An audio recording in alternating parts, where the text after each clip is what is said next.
Hi, I'm Leo. Today we are going to talk about how Chinese people learn Chinese characters.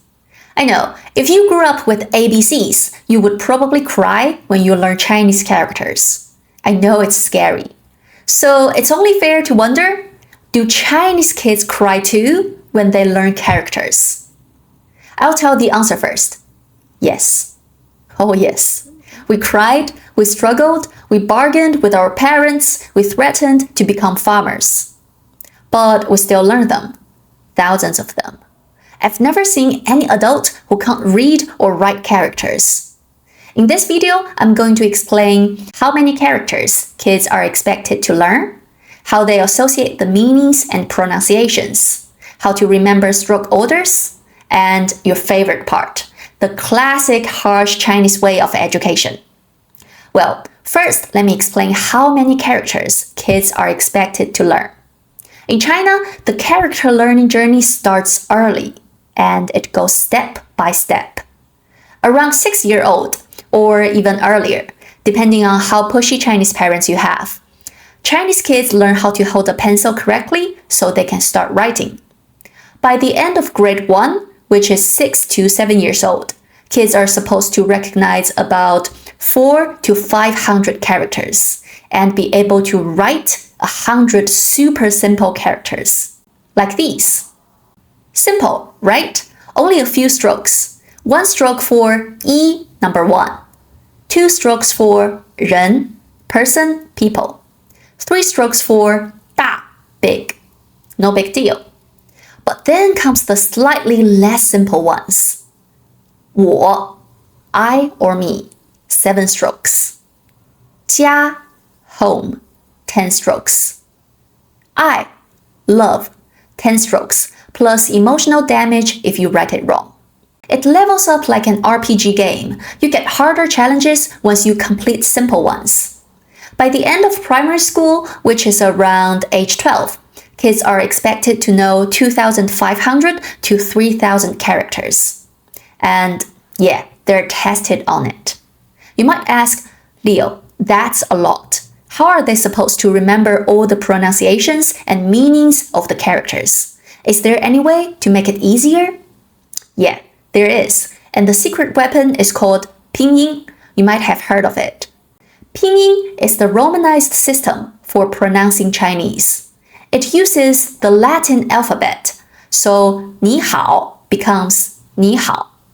Some people might think that Pinyin is just for foreigners, but it's actually a great tool for kids too. Chinese kids learn Pinyin when they start writing characters. It's like toddlers' training wheels, but for reading. Let's take some children's books as an example. They usually mark Pinyin above each character. This way, they can pronounce the words and slowly associate them with their characters. Eventually, as they grow more confident, the Pinyin is phased out. Characters take over. Let me show you my nephew's textbook. This is what they learn in grade 1. You can see lots of Pinyin there to help them read. This is a grade 3 textbook. Still, some Pinyin there, but most of the characters don't have them on the top. This is a grade 6 textbook. The characters are so much more complicated and with even fewer Pinyin above them. It's like when you first learned to walk.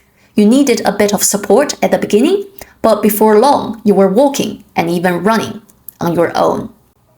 Okay, that's for reading. Now it comes to the question. How about writing? To learn to write characters well, there's one thing I believe every Chinese kid has done. Repetition, repetition, repetition. Welcome to the legendary Chinese character practice book, a grid-lined notebook where each square begs to be filled with the same character 20 times. Parents often have to supervise their kids. I still remember how my mom commented on my handwriting, like, this character looks like it was written by a chicken's foot. Or, one more page, then you can play.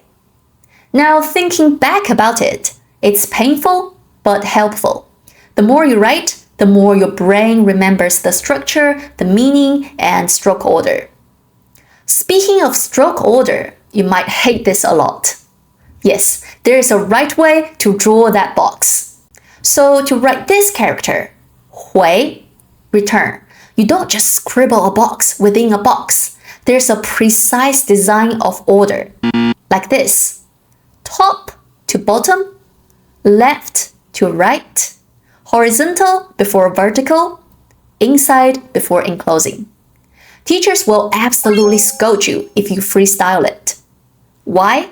Because it affects legibility, it messes up your writing rhythm, and it drives calligraphy teachers insane. So to make memorization less painful, teachers and smart parents use some fun little stories that explain why a character looks the way it does. For example, the character 修 means rest. It's made of 人, person, and 木, tree. So the story is a person is leaning against a tree. That's taking a rest. This character 仙 means fairy. It's made of 人, person, and 山, mountain.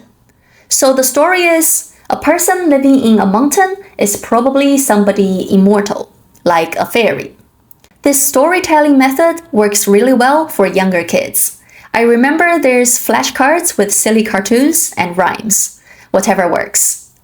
Okay, finally, your favorite part. The classic way of Chinese education. Tests.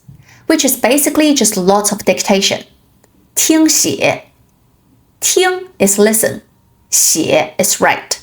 Chinese students regularly do 听写, dictation quizzes, where the teacher reads a word or sentence aloud and students must write the characters correctly. If you make a mistake, you'll have to copy the characters for 20 times again, maybe more.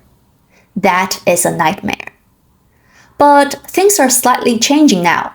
We know it's digital age, so nowadays kids type a lot, like on phones, tablets, and computers.